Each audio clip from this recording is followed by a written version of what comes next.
জোহার।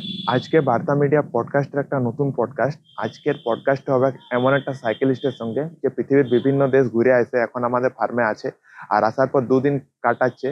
তো তার জীবনের অভিজ্ঞতা সম্পর্কে, ঘুরে কেমন লাগিয়েছে, ঘরের থেকে যখন বেরিয়েছিল তখন কি এক্সপেকটেশন নিয়ে বেরিয়েছিল, এই ধরনের কিছু কিছু ডিপ কোশ্চেন আর তার সঙ্গে ঘুরে কি অভিজ্ঞতা হয়েছে। আজকের ভিডিওটা শুরু করা যাক। এই ভিডিওটা একটা লম্বা ভিডিও হবে, প্রায় 1 ঘন্টার মতন। সেই জন্য সবাইকে রিকোয়েস্ট করবো যারা এই ধরনের এক্সপিরিয়েন্সিয়াল ভিডিও বা এই ধরনের ডিপ একটা এক্সপিরিয়েন্সের যে পডকাস্ট হয় সেগুলো শুনতে চাই, তারা অবশ্যই এই ধরনের ভিডিও দেখতে পারে। আর এই ভিডিওগুলো এক্সক্লুসিভলি আমি আমার ইউটিউব চ্যানেলে আপলোড করছি। যারা ভিডিওটা দেখছে বা শুনছে বিভিন্ন প্ল্যাটফর্ম থেকে, তাদেরকে রিকোয়েস্ট করব কেমন লাগছে টুকু কমেন্ট করে জানাতে এই ধরনের ভিডিওগুলা। In the first, I want to ask about your personal journey, how it's began, your upbringing and your thought process of life before traveling. Before traveling, well, I mean, I started traveling at a quite a young age, started traveling, well, I guess around 19 was when I started traveling. But upbringing, yeah, I was kind of raised in a smaller village. So I went right from, school to working, kind of going towards a very normal, conventional life. So, but yeah, once I started traveling immediately, like 19, I did my first trip and it really opened my mind, opened my horizons to a lot more opportunities in life. So how old are you right now? Now I'm 38. So before 20 years? That's right. Yeah, it's been about pretty much half my life. I feel like I've been traveling.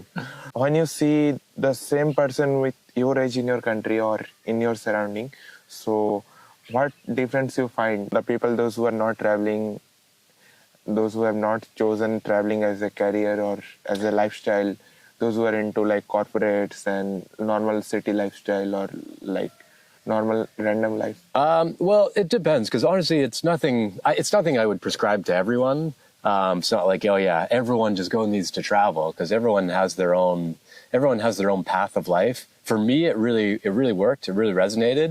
But there's some people who, yeah, maybe they don't have the means to travel, or maybe they don't have the desire, the enthusiasm. Maybe they get married very young and they raise a family, and that's their life. And there's absolutely nothing wrong with that. It's kind of more like I found my path, and other people, maybe they need to wait, but it's nothing I would say I recommend to everyone. I traveled quite a lot in my 20s. On bicycle? No, before bicycle. I've only been traveling on bicycle for the past 4 years. So before that, I'd traveled probably around that, probably about, maybe less. I think I'd traveled about 30 countries or so. Before cycle traveling? Before the cycle, yeah, before the bicycle.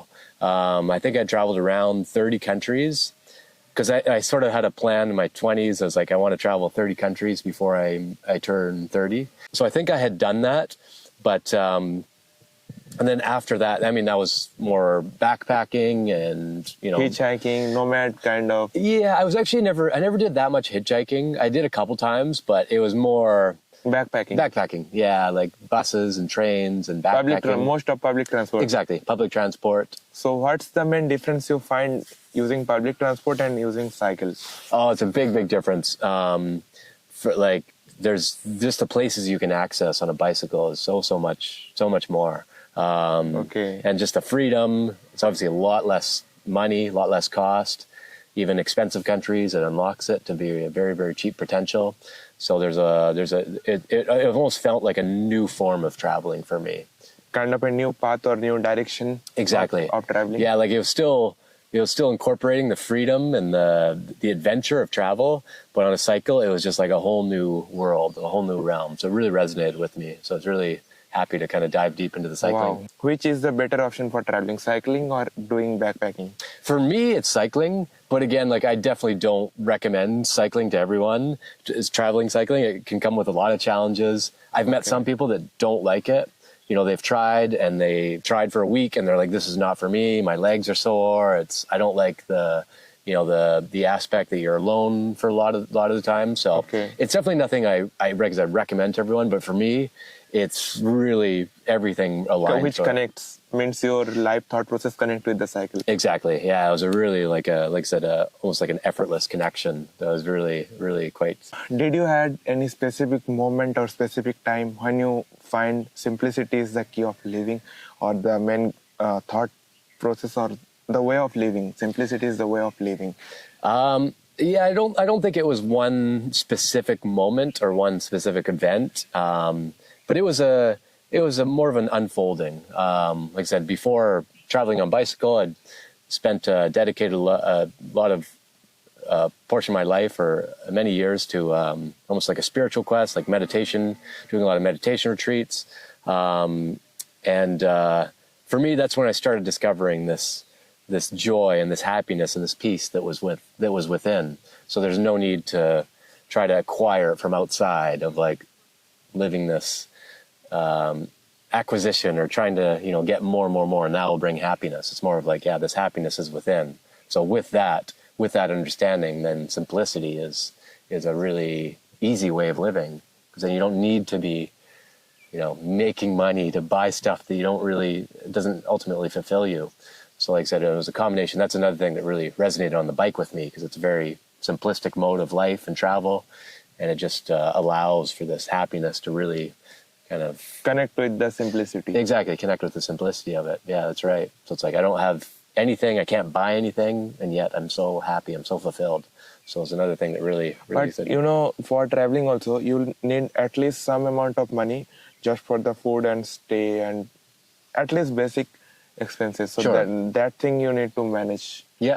in life. Absolutely, yeah, and I've sort of, like I said, I spent about 8 or 9 years of being very driven in the workforce and getting kind of my finances in order. So yes, you definitely do have to have a basic income. Yeah, a basic income is very important. However, like, it's more of sort of like what I try to recommend is more like focus on what makes you happy, and if that truly makes you happy, you will be provided. You will get your base income.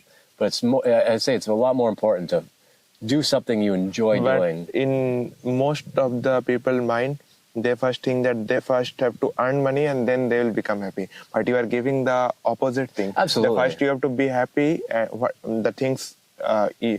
what makes you happy, and then automatically basic income will come. That's your philosophy of life. Absolutely, yeah. It's like I mean, of course, it's a bit of a balance, but yeah, you definitely don't want to sacrifice your happiness for Money. Yeah. And granted, sure, sometimes there's chores you have to do, right? Like sometimes maybe you'll have to work a job that it's not your ultimate passion, your creative outlet, but it is going to provide, enough basic amount to survive for next 6 months. Sure, and that's maybe okay, but it's a balance between living a life that makes you miserable in order to earn money, or of like I said, aligning your passions and letting that fund your life essentially. But I do strongly believe that if you're following your passion in any type of job field, you will be compensated. Said I've met people that have tried this and it just doesn't really work out for them. They run into a lot of roadblocks, a lot of challenges, and that I take that as like a sign from the universe that like this is not everything is not for everyone. Exactly, and it's like this is the universe trying to steer them in a different course. And for me, like I said, I really follow my intuition, and I am provided for.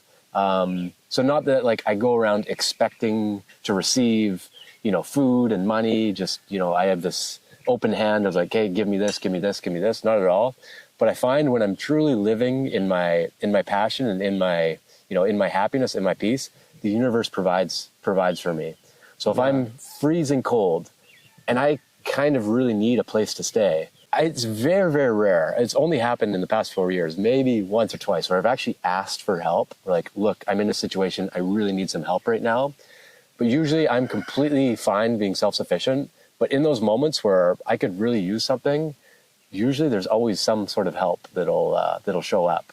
So whether that be in the form of somebody or something, like coming across a random shelter, having no money, maybe finding some money on the ground or something, or finding stuff I need in the garbage. Like, it's the serendipities that have happened to me it's almost too much for the mind to comprehend. So that's when I know I'm really. So it's kind of walking laws of attraction. The thing you want, Absolutely. the universe is automatically giving it to you. in the some way or the other way? Yeah, I would phrase it more, not so much the things you want the universe will give you to, but the things you need the universe will give you to. I have to change the word want and need. The difference is very big. Want and need, there is a very big difference. The universe won't always give you what you want, but the universe, I truly believe that the universe will always give you exactly what you need. So that's a really living or like embodying that philosophy. It really allows you to relax into life because you know that like everything that's happening right now, all the stress, all the trauma, all the good times, all the bad times, it's all exactly as it needs to be.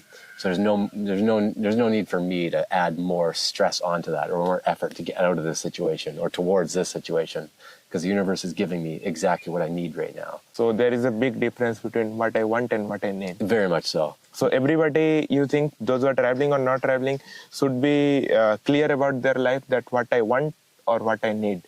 Yeah, and sometimes like what you want or what you need, it won't be easy to formulate this idea or this thought. So it can be more like trying to get comfortable in the unknown of what you need and letting the universe kind of show you what you need, rather than like, here's exactly what I need. I need to travel to this country. I need this amount of money in my bank account. It's more. So need is also defined by the universe. That what you need. Absolutely, yeah. I think so. It's very different, but it's something. I think what you need is something beyond, the concept of a thought, essentially. So it's like something more than like this concrete idea or this concrete thought. Like, this is what I need. This money or this life, this marriage, this travel.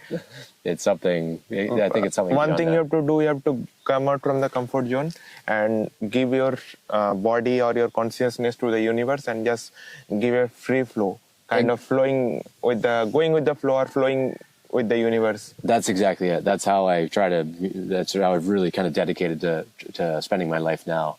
Is really kind of going with the flow of the universe, and it really becomes quite effortless. Like I said, the serendipities that happen. It's just, it's really mind expanding. So yeah, rather than trying to like fight this river, you just kind of relax and let it take you exactly where you need to go, and not getting locked into one identity of like, this is who I am now. This is who I'm always going to be, allowing for you to change and shift however needed. And just going with the flow. Exactly. Going with the flow. That's a really good way of putting it. Can you tell me about a bit about your background before traveling? Background before traveling, I feel like that was kind of a different, almost a separate lifetime. But like I said, I did some traveling, and then I spent a good amount of time. I spent about 8 or 9 years living like focused on work and career in the city, and then now I've kind of gone back to traveling.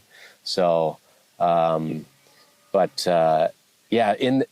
that period, like I said, it was very, very, very career focused, very into a lot of self-development. I wanted to kind of optimize all areas of my life.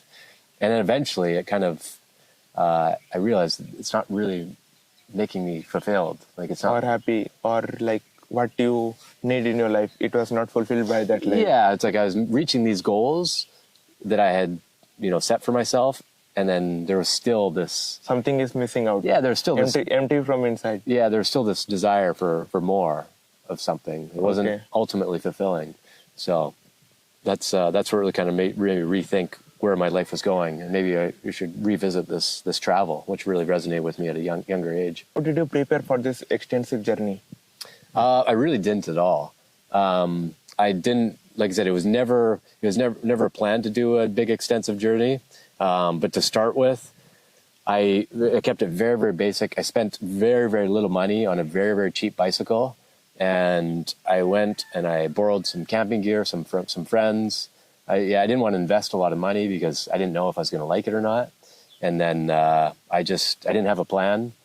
At first you tried the thing that you are going to like it or not. This kind of lifestyle, you are going to like it or not. So first you try it. Before trying out new things. First you have to try something. Yeah, it's like dip your foot in the water, see if it's comfortable. And then from there it did. So then I just kind of went from there. And then I learned how to adapt from there, what type of gear I needed, what stuff I needed upgraded, what stuff I didn't need anymore. And it's just a complete learning process for me.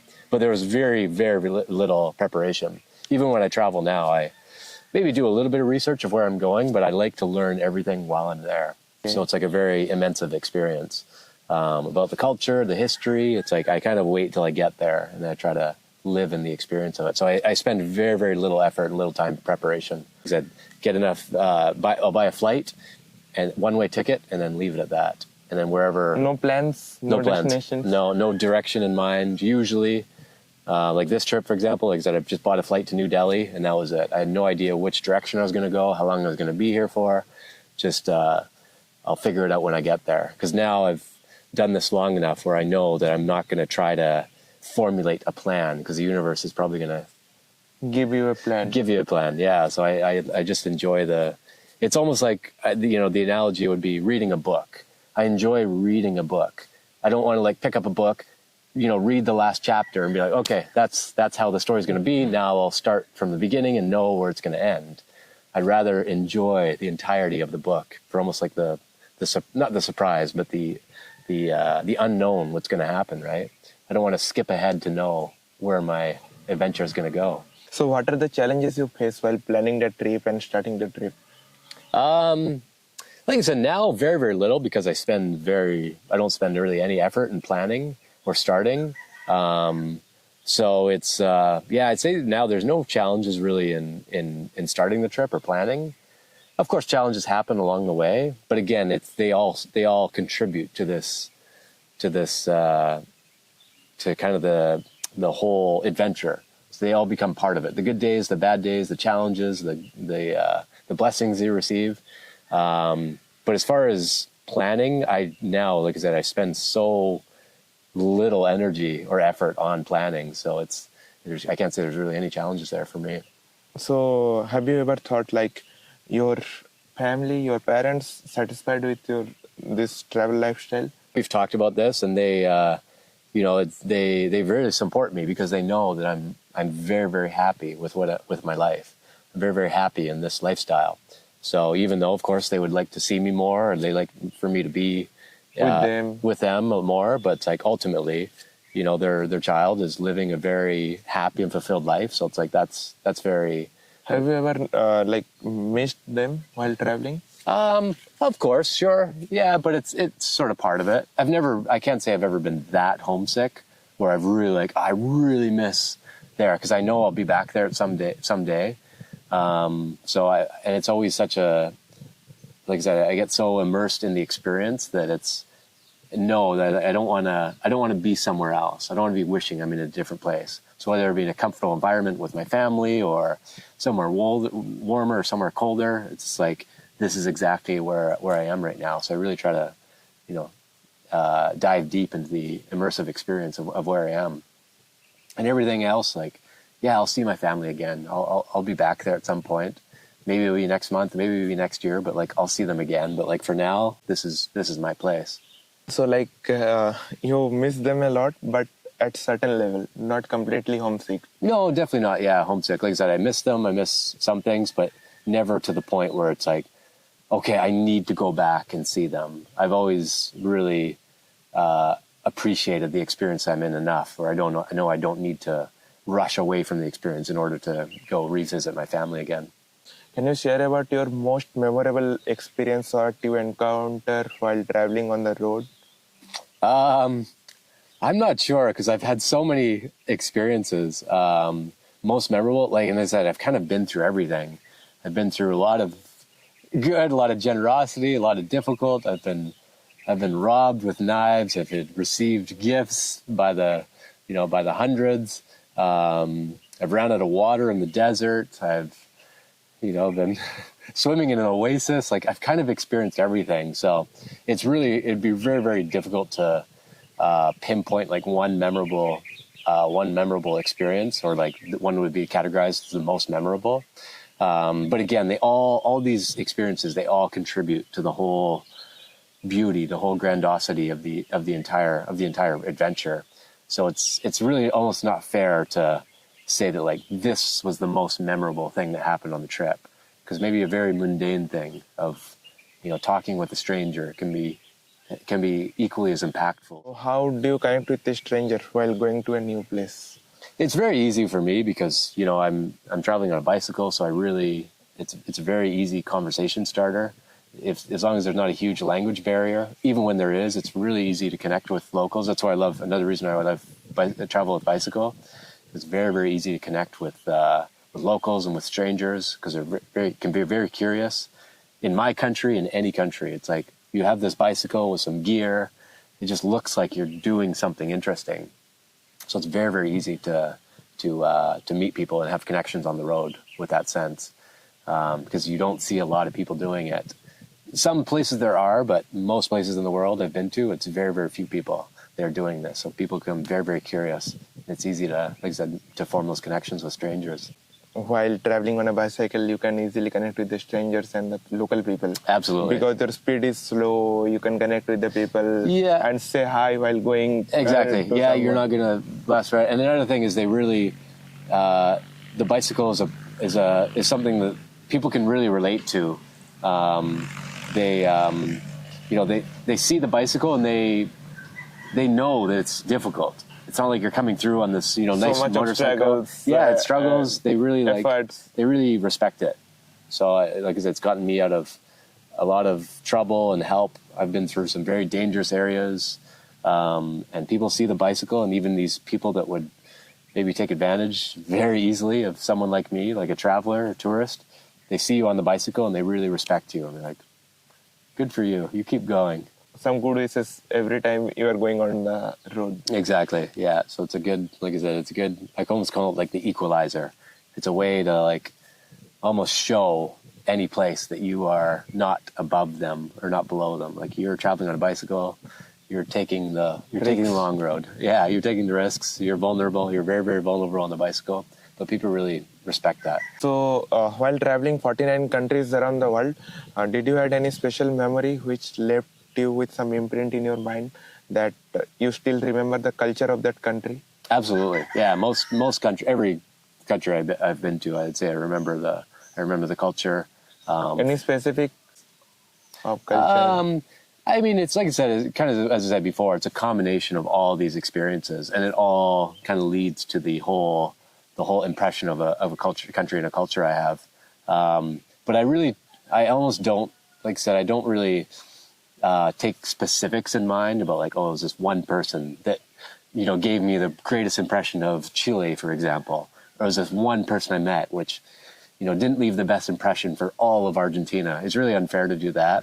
So I really like take in a lot of, soak in the culture as much as I can, all the small interactions, and they all lead to the entire experience of being in a new country and a new culture. It will be kind of a stereotype thought, like if I met someone in the road and like that person gives like very bad impression, so I will not say that country is bad because of that person. Exactly. Yeah, it's very, very unfair because there's every single place will have great people, bad people, but it's not fair to just from maybe a few certain interactions to judge an entire country or entire culture from that. So I usually, even with bad interactions, I always try to give people the benefit of the doubt. It's like, yeah, maybe they're just having a really bad day. They woke up, on the wrong side of the bed, or they didn't get enough sleep last night.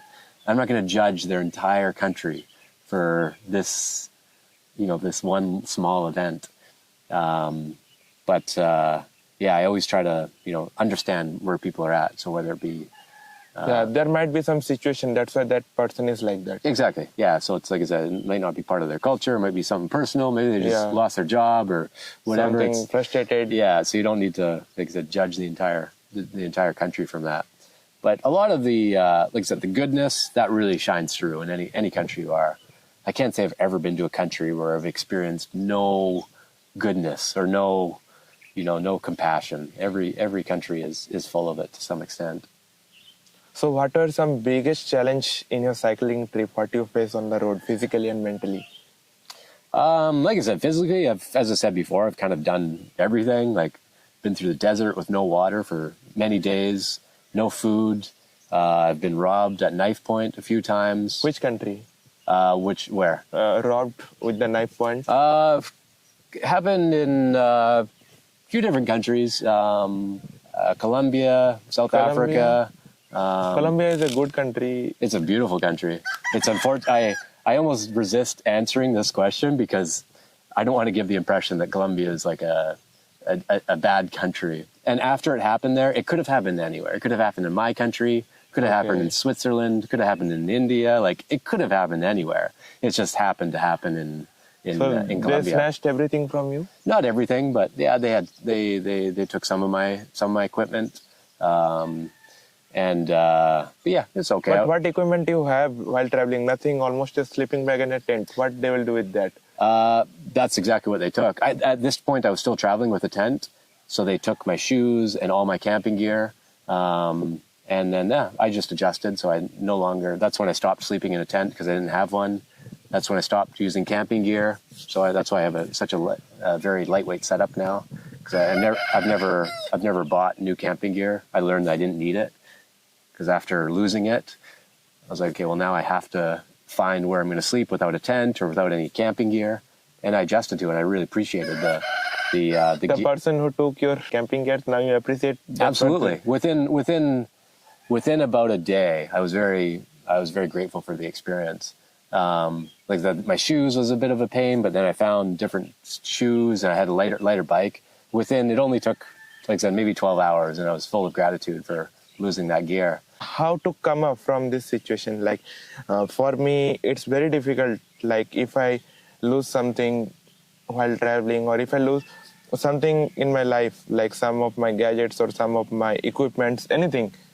If I lose something, and I always try to overthink that I lost this thing, and this thing was very close to me. Like I used to shoot lots of videos with this gadget. I have done with my sleeping bag, lots of memories with my tent. So when I lost it or somebody snatched it, how to come up from that overthinking thought process? Yeah, it's a good question. I think everyone has their own way of doing it, but ultimately, what I think is like, yeah, stuff is going to happen to you. Bad stuff is going to happen. You're going to lose stuff. You're going to lose people in your life. You're going to lose valuable equipment. You're going to lose money. Like it's going to happen. It's unavoidable that you're going to live your life just perfect all the time. However, like, you know, there's you do have the opportunity to have a reaction from it. So it's like, okay, I lost something. That happened. That hurt a little bit. But there's no sense of me adding this like extra loads. Yeah, load on it. I'm saying like, oh, I wish I didn't do that. I wish that didn't happen. I wish. It's all of like. Maybe when you are traveling on a cycle, you just left the memory there only, like living the past and moving forward and living in the present, not carrying the past memories. Exactly. And then like there is at some point there will be a celebration. There will be, I'm glad that happened to me because, you know, this next thing that happened maybe next week or next month or next year never would have happened. Maybe when I lost that stuff, like I said, for me, it didn't take long because within the next day I was like, oh, this is great. My bike's a lot lighter now. I don't have to worry about setting up a tent anymore. And it's kind of fun for me to find where I'm going to sleep. It became a really kind of fun adventure. So that was pretty immediate. However, there's other things that have happened that maybe a week later, I'll cross paths with someone. It'll be an incredible, a very, very incredible connection. Something I'm very, very grateful. And I was like, if I didn't have that flat tire, which I was cursing at the moment, this never would have happened. I would have missed this person. So there's always this like celebration at some point. So the sooner you can celebrate it, the easier these things come to deal with. How people from different countries react with your bicycle travel journey? How they react with you as a solo cycle traveler? Like I said, every country's can be different, but they're like I said, in every country they're always kind of curious about what you're doing. How you have done so long on a bicycle? Yeah, it kind of warps their version of reality because they don't think it's possible, and I didn't think it so either. They don't think you can cross an entire country, let alone an entire continent or an entire hemisphere on a bicycle. It just like breaks their. It's a stereotype. Not even a stereotype. Like I said, just kind of shatters their thing of reality of like, I did not think you They could cannot actually... match your travel with their reality of life. Exactly. Yeah. Their conditioning or programming of life. Exactly. You don't think it's humanly possible to cycle whatever 10,000 kilometers. Yeah, Coming out of the syllabus, something like. yeah, but it's yeah. So it's one thing that people are always impressed with, of thinking that thinking that I biked across their entire country blows their mind. Let alone the fact that I've probably biked across their entire continent, not just like their one single country. So it's something that they're always very, very interesting to see. Like I said, their whole version of reality just kind of crumble in front of them. So it's like a different life from the normal life. That's Very why much so. people gives a different kind of reaction. That's right. Yeah. Do you have any heartwarming kindness stories or generous stories for the strangers? Many. I'm like I said, I'm kind of saving my stories for, I think, a book. I'll be most likely writing a book after the experience. But so I've got a few things documented. But really, when it comes to generosity or kindness, I mean, I've received everything you can possibly imagine as far as kindness, food, water, money, equipment, help, advice. I've really received absolutely everything. There's nothing I haven't received. But when this is happening, I usually try to really relish and soak into the experience of the kindness itself and not try to, document it exactly for like retelling at a later time. Like I said, even though I will probably be writing a book about the experience, I think when a simple act of generosity is presented, you really want to appreciate, you want to accept that invitation of like what is happening right now, and not totally get lost into, okay, I need to remember this for later. I need to remember to tell this story exactly how it is for later. So, like I said, I've had acts of generosity that have happened to me that I didn't even think were humanly possible. But I have to say, in India, it's been a lot of this has been happening here. And again, it's a lot of these, what I would call serendipities that are happening. But bike troubles, people spend their whole day trying to help me just to fix a simple problem on my bicycle. Or, wow, whole day. A whole day. It's absolutely incredible. Yeah, it's really, like I said, certain countries that really have resonated with, this help comes at all angles. And India's been Kind of generosity. Yeah, exactly. Yeah. And here, very much so has been happening for me. So it's been India. In India, especially. Yeah, it's been very, very nice. What is the most lightest or the most essential thing you carry, and why? The most lightest? Yeah, and the most essential thing you carry. I'm not sure. Like I said, my gear is pretty minimal. But what's the lightest thing? I don't know. Maybe a little cap to keep my head warm. But the most essential, I don't think there's anything I have that's essential, because I've lost so much stuff, and I've learned to live without stuff. So there's really nothing. Even my phone, I've lost my phone before. It was fine. I was okay. I've lost pretty much everything. So there's nothing I really, this is one thing I need to have. So if someone is starting a cycle trip, what you would love to suggest to that person? Means if someone is starting a cycle trip, new cycle journey, so what you would like to suggest that person, that start with so much of equipment or start with very less equipments, as much less as possible? I would of course try to encourage them to start with the least amount as possible, but they're still going to bring way too much stuff. So do not try to bring more stuff. And my only advice is don't worry, you're going to learn as you go. Whether you bring too much stuff and you'll have to, get rid of it, or you don't bring enough stuff and you'll have to get some more stuff on the way or change parts, don't worry about it. You'll learn. You'll learn as you go. But that's the best type of advice I can give, because everyone's going to do it differently. I'm not going to go through my gear and say this is exactly what you need. You need this and this and this and this and this. You don't need this. You don't need this. It works for me, but it's not going to work for someone else. So you can really be creative with it. You can find out what works for you. I've met a lot of people, cycle travelers, and they all have a unique style and a unique way of doing it.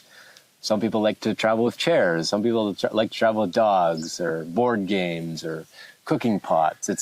There's no right way of doing it. It's kind of just whatever works for you.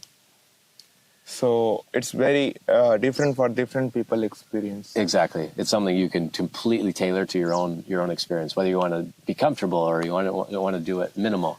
My style is a lot more minimal. It's very, very rare I meet someone who travels with less gear than me. I'm usually like, I travel very, very basic, but it works for me. I'm happy with it.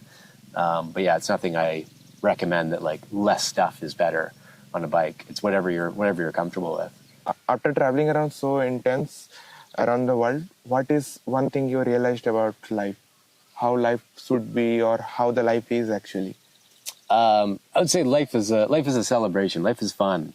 Life is an adventure. So there's it's like enjoy it. Don't miss the opportunity to enjoy life. That's kind of what I've learned from it.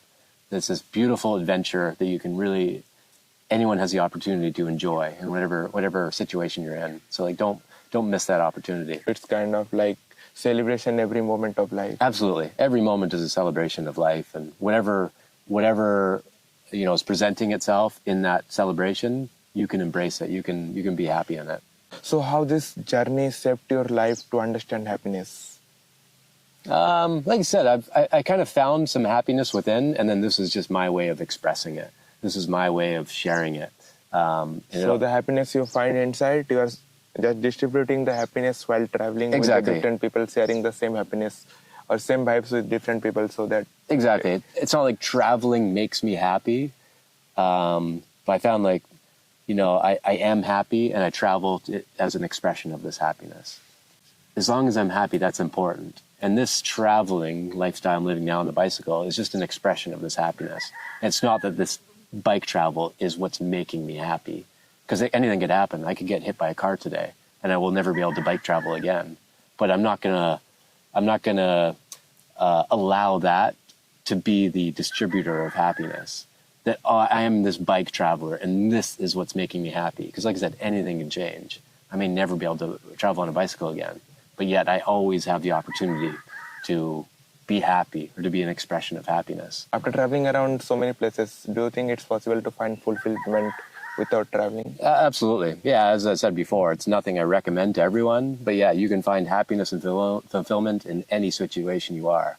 So if you're in a situation, you have a family, or you're in school, you're working a job that you're passionate about, you definitely don't need to travel in order to live a fulfilled and happy life. This is just what works for me, but it's not going to work for everyone. It's like, find your happiness. It's different for different... Absolutely. Yeah, like I said, it's nothing I prescribe to everyone. Like, yeah, you just need to travel. No, definitely not. But it's, like I said, it's worked for me, so that's how it resonates with me. But everyone's going to have their own happy place, their own creative flow. How traveling on bicycle changed your relationship with nature? Makes you really, really appreciate nature, because you become so dependent on the elements of nature. So whether the wind, the cold, the heat, the ground, like you get really, really in tune with it. You really appreciate it. You know how to listen for water when you're very thirsty and you're looking for some sort of water source. So it really, really makes you appreciate nature. And it really makes you become, makes you realize that you are part of nature, and that you're not like this guest visiting now nature. People think that they are guests in the planet, and as a guest, they are utilizing the whole resources. Right. And living a highly wasteful lifestyle. Like 90% of our stuffs are going to some waste site we're throwing. So this thing you change. Yeah, like I said, I don't feel as nature is like we're visiting nature, we're in nature, like we are of nature. So it's what's helped me with because a lot of people ask if I'm not scared of sleeping outside with animals and spiders and scorpions and snakes. I've slept in a lot of places with some very dangerous animals. But the more you feel welcome in this place that we call nature, the more nature will take care of you. I can't say I've had some interesting interactions with animals, but I've never been attacked by a wild animal by sleeping in the African safari with lions or elephants, or getting bit by scorpions or snakes in the middle of either India or Argentina or Paraguay, where there's vipers and black mamba snakes. It's something I really, if you respect nature, it'll respect you back. It'll know that you're welcome there as well. What you learned about sustainable living from your travel experience and the country you visited? Like I said, it's always interesting to see how people live in villages and building their own farms and living completely against what a lot of people are doing in the city, being very dependent on like a transaction or a trade. So it's like, I'll give you this and then I'll receive this in return, of like knowing how to live, live in the land that you're on, and be supplied by the gifts that Mother Nature are providing. So it's it's a very, very interesting experience that really makes you appreciate how simple and how beautiful life can be, just like by living off what you need. So what's the one thing you want to change, if you want to change in the world? To be honest, this is a bit of a deep question, but I don't want to change anything. I guess the only thing I want to change is I want people to realize realize their happiness, realize how happy they are. But it's not really fair to say that needs to change, this needs to change, this needs to change. It all needs to start with like tapping into this happiness and the peace that everyone has. And then from there, the world will change itself, I think. The way humans are going today in a invisible race, do you think this is resonatable with the current situation what we are facing around us? With what, sorry? Could you? Human race, of like unknown race of, they also don't know that where they are going, running. So have you ever thought of? Sure, but it's like at some point hopefully they'll find themselves, or they'll find where they're going. But every human race is on their path somehow, and sometimes this path will bring them full circle, and they'll come back to what's important to them. So whether it be it'll take a while, but maybe then people will stop destructing the planet, or people will start respecting nature and other communities, other people, and there'll be peace and harmony with nature and with other countries. So it's but yeah, everyone is on their own path, but it needs to start from this place of happiness and love and respect for everyone and everything. So it was a very deep conversation with you. Yeah. So I don't want to take much of your time. Oh, thanks. Very, very lovely conversation. It's been very nice. So one thing you want to suggest me for my upcoming life or my life future? Since yesterday we are talking, we are doing videos and lots of stuff, enjoying traveling. So anything you want to suggest me that I want to improve in my life? All I can really say is like really, follow your enthusiasm, follow like where your heart is pulling you, essentially. Everything will work out exactly as it needs to. Everything will be, the more you follow this enthusiasm of life, and the more you follow this spark that you have, it'll be a very, very interesting journey, and a very fulfilling, enriching journey.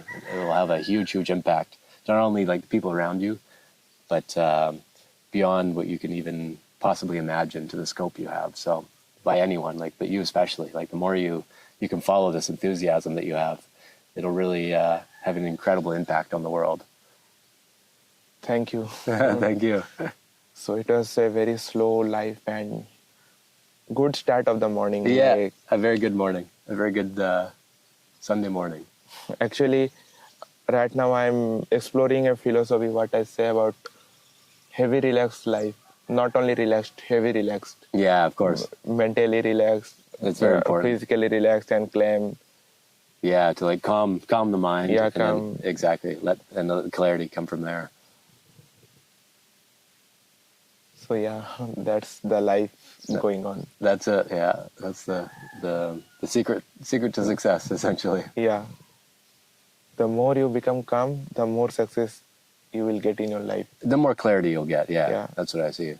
Yeah, the more clarity. It starts with a calm mind, and then that allows the intuition and the guide to really be a powerful leader. Thank you. Okay, thank you. It was a long conversation. Very good. No, it's very nice. আজকে আমি যে podcast ভিডিওটা করলি, এটার লেন্থটা অনেকটা বড় ছিল, বেশ অনেকক্ষণ লম্বা ভিডিও করে দিয়েছি, কারণ এত যে ডিপ কনভারসেশন গুলো আছে, এত দেশ ঘুরিছে আর এত হাজার কিলোমিটার সাইকেল করার পরে যে এক্সপিরিয়েন্স গুলো আছে সেগুলো কিন্তু শর্টে একটা 5 মিনিট 10 মিনিটের ভিডিওতে হবে না।